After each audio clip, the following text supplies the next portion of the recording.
Happy Easter, guys!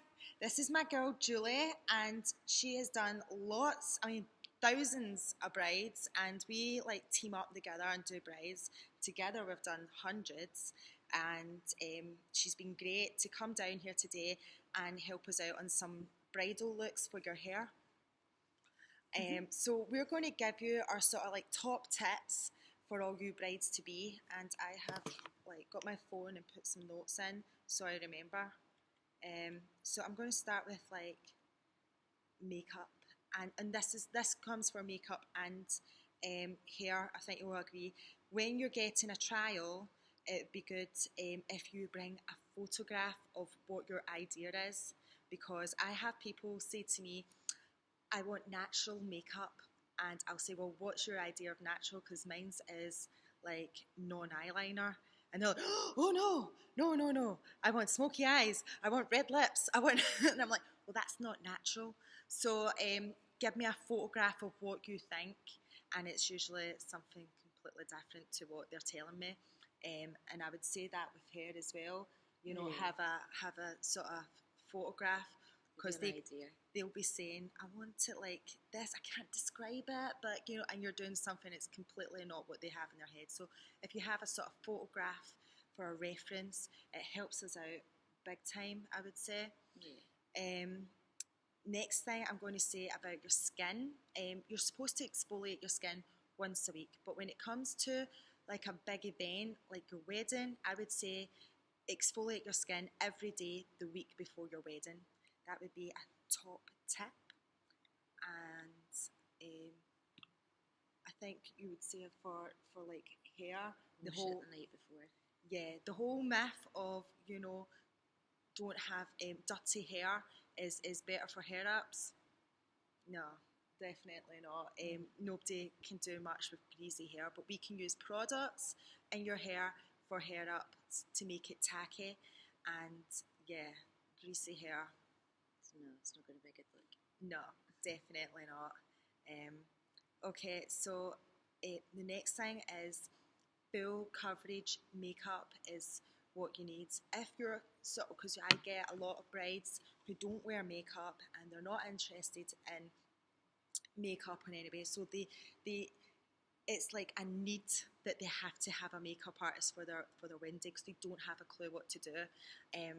So bear in mind those sort of brides, it is a full coverage makeup that you will be using, because that sometimes people they're getting their makeup done from 6 in the morning, depending on how big their wedding party is, and then that's got to stay from last thing at night after midnight, and you're getting photographed all day. So I personally use airbrush makeup, which is great for photographs, and it lasts all day. It's sweat proof, wet proof, waterproof. It's wonderful stuff. But some of the more popular conventional foundations is Estee Lauder Double Wear, and what I like to use is Bobbi Brown Pan Stick, and then I use Face and Body by MAC over the top of it to give it a nice dewy look. But honestly, if you feel like it's very masky, it's probably because you're not applying it right. If you use a round brush and buff it in well, it shouldn't feel cakey on the skin. Next thing I would say, get my notes, is I would say for the hair, you should be realistic on what they're asking for.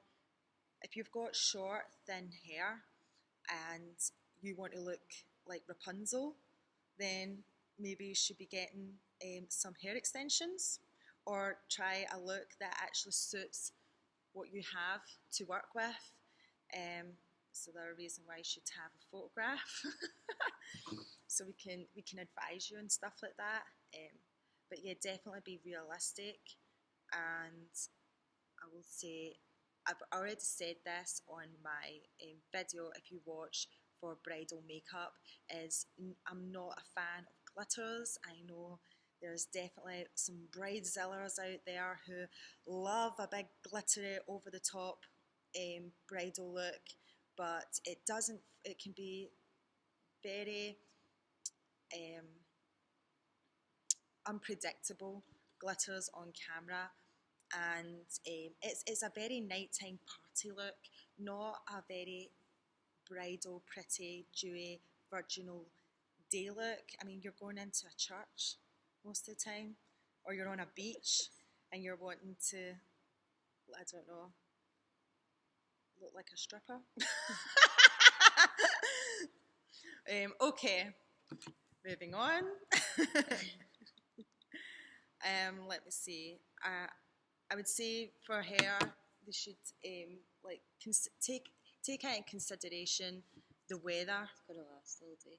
Yeah, yeah. You want a look that's not going to fall out. So, see, for instance, curls.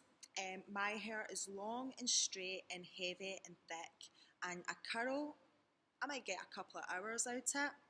It's not going to last all day, so I need to be realistic, and maybe opt for some coils and something kind of nice fancy updo with some coils, a wee French roll, and it will last all day, and it'll be weatherproof. Like, I could go on a roller coaster and, you know, that bad boy's not coming out. But if I'm going for some nice fancy gorgeous loose curls, A wee bit of wind and they're gone. you go into the church looking like this. And I've seen that happen, and I've just, my heart's went out to them. And then I've seen also bridesmaids crying because their hair's just not taken to the curl and it's just going all straggly. Some people's hair doesn't take to a curl. Other people's hair, they curl it, it'll last for 4 days. You know, it just takes to it really, really well. Their hair's curly for like a week. You need to be realistic and have that conversation with your bridesmaids. I said to the bridesmaid that was crying with me one time, it wasn't Julie, it was doing the hair, by the way. I said to, like, just why don't you just have a nice hair up, some coils to the side? And the bride was like, no, my bridesmaids are all, I know my vision. She's all going to have curly hair and this is my vision. And the hair just wasn't taking it, and they were wasting so much time. They were running late because of it, and it was just, it ended up like, we'll just take the tongs with us and we'll do our hair when we get there. We'll just keep, so that was going to be them all night, just sitting, tonging their hair every 2 minutes to try to keep these curls in. Like, you once you've got your hair and makeup done, you want to party. It's like, you know, you're good to go. Yeah? Yep. Definite. Don't want to worry about it for the rest of the day. Yeah, and it also, if you are getting married abroad as well, curls can be a nightmare in the heat. Yeah. Just go frizzy, bigger and bigger and bigger. And that's a look. Okay. Makeup. Okay. Always get a trial, right? Don't go with some recommendation and you've never like had your makeup done with her before, and then you end up regretting it on the day. I give a free trial, and I know a lot of brides that do that, so take advantage of that. And on your trial, you know, that is the day where you sit and go through your running order.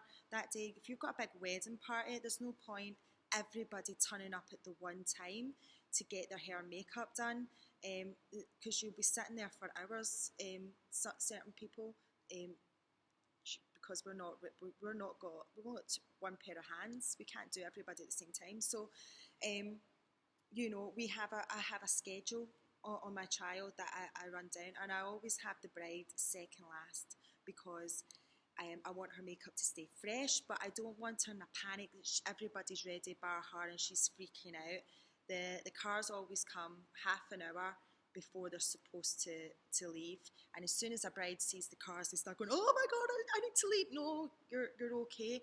So if she's already ready and the hair's done and she's got the dress on, then she's more relaxed. So I always say, who is the most laid back, chilled out person who I can make last, who will not be freaking out that she's not done? And that person is who we do. She'll do the hair and I'll be doing the makeup, and then we switch over with bridesmaids and stuff. But if it comes to it, we can totally, I'll do makeup while she's doing hair. We're a good duo. So yeah, that that's another reason. And also, I also suggest that you get your trial done on your hen night. One, it's good to have the opinion of your bridal party to tell you what their thoughts are on it. Two, it's a great way to test if it did last and stay in all night. Three, you're taking pictures that night so you get to see what it turned out like on camera. Okay, tan. If you're having your tan done for your wedding, get your tan done for your trial. So you have like a proper, realistic look of how the foundation and everything is going to look. And also, tans can be a dodgy thing. They can turn out streaky, they can turn out orange. So it's good to, you know, test out the tan before your big day. There's nothing worse than turning green on your wedding day. I've got a friend, she's been twice to a salon, they've turned her green. Some sort of body chemical reaction with like her sweat overnight or whatever turns tan green, and or other people just go a bit crazy and end up orange. You know, it's like that's not a couple of shades darker than your skin tone. You're an Oompa Loompa. And some people, you know, just decide to do it themselves and end up a streaky mess. Yeah, on your trial, get your tan done too. Other top tips. This one is price. Cheaper is not always better. My prices are based on what the average price is in Glasgow for bridal makeup. And I charge £80 for a bridal, 45 for a bridesmaid. And if I didn't charge that, I wouldn't have the shirt on my back because I have a professional kit and I'm freelance. So, you know, I take work when I can get it, and there's bridal season, and then there's nothing, and then it's Christmas nights out.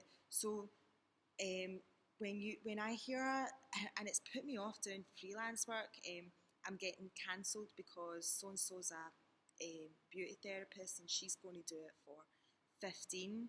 It's hurting our industry, and I also think that person either doesn't have a lot of self-worth of, and that's why they're charging that, or they're not good, or maybe Cheap products. they don't have a professional kit.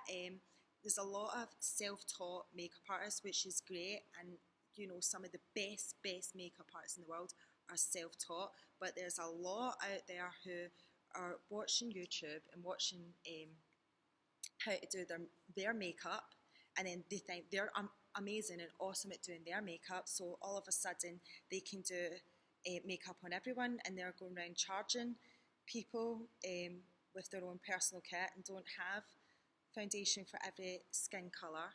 They don't know how to do oriental eyes, smoky eyes. They don't know how to do makeup on someone who has a dip in their eye. They don't know how to contour for people's different shapes of face. But you know, and then people are just, weddings are expensive, and people just end up they start with, oh, I'm going on websites and I'm getting a great makeup artist because this is how I want to look. And then when I understand when the bills start coming in, and so friend of yours, cousins, she's a beauty therapist and she'll do it for like a third of what you're paying, and it's tempting, and but you're It's not going to look as good. yeah, I think you're it's a gamble. She might be amazing. I can't say that all people who charge a low rate are not good. Maybe they are good. They're just not good at maths, and they're not realizing that they can't, you know, replenish their kit and still afford to live on what they're charging. Or you might end up with someone who's just thinks they're awesome at doing their own makeup, and then just decides to do the whole wedding party like another version of themselves, which, you know, people don't, not everybody wants to look like me. Some people, they want to be, their glam is at an 11, and for other people it's like, I don't wear makeup, don't make me like a painted doll. um, and they're terrified, and you've got to accommodate each person's needs. So and then you've also, I'm just going to say it, there's a lot of salons out there that are charging cheap prices. If you've watched Breaking Bad, they're doing money laundering in a nail salon, and then they're doing money laundering in a car wash. These things happen, and then you have legit businesses trying to compete with these businesses that are, they're never going to be able to compete. They can charge that because there's just a place to launder money, and they're not able to survive, because there's no way you can survive charging as little as you're charging. Find your own self-worth, and charge appropriately, and it won't injure the industry that we have. You want to say anything else?